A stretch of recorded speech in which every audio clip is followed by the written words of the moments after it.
X. That was the name of George Kennan, the guy that wrote the article for Foreign Affairs that basically inaugurated the entire containment strategy of the Cold War era. Which, in fact, was a really bad idea, as John Mueller explains, when the Americans finally got tired of containing, quote-unquote, containing the Soviet Union after Vietnam.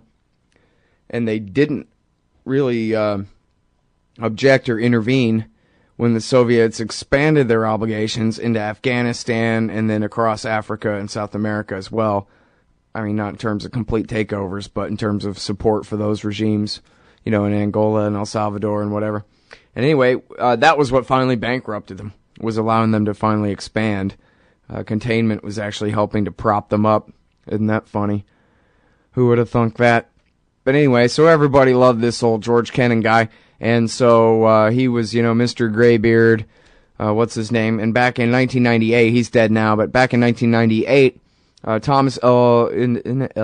Thomas Friedman from the New York Times wrote this piece about him. Now a word from X. May 2nd, 1998, Foreign Affairs. Now a word from X. And here he is talking about NATO expansion, complaining about NATO expansion. He says, I think this is the beginning of a new Cold War, right? This is 98. He's not saying something Russia did. He's saying what America has done here. And I hope I correctly set up in the beginning here that this is the man most qualified to point his finger at the American empire and blame it if he feels like it. And you can't really argue with that because he's Kennan. If he says America's the aggressor here, that's basically the measure of whether it is.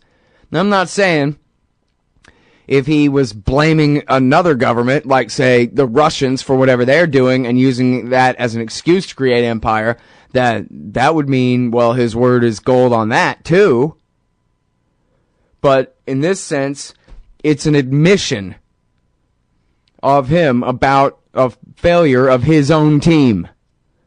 It's honesty. You can't argue with it. This is America starting it.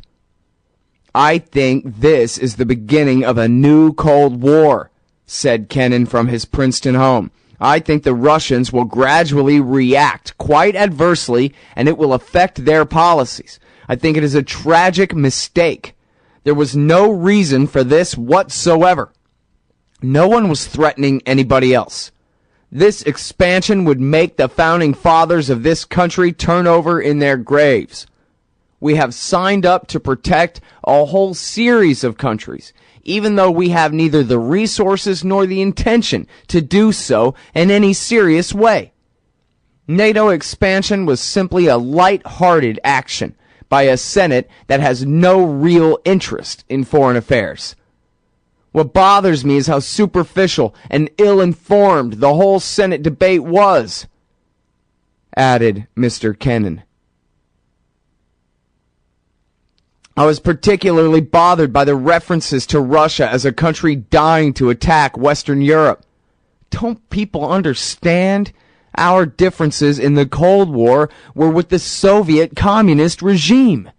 And now we are turning our backs on the very people who mounted the greatest bloodless revolution in history to remove that Soviet regime.